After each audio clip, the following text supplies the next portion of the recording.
Labor and Employment reminds all employers on the payrolls of the forthcoming Labor Day, which has been declared a non-working holiday.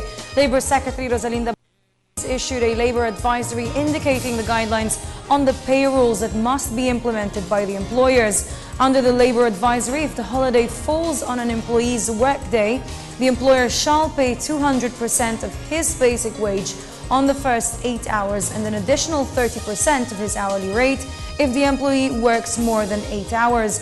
If the holiday is unworked by the employee, he is still entitled to 100% of the regular daily rate, as long as he was present or was on leave with pay on the workday immediately preceding the holiday. Meanwhile, if the forthcoming holiday is the employee's rest day and he worked for that day, the pay rule is he is entitled to 260% of his daily rate on the first 8 hours. If the employee works for more than 8 hours, he is entitled to an additional 30% of his hourly rate.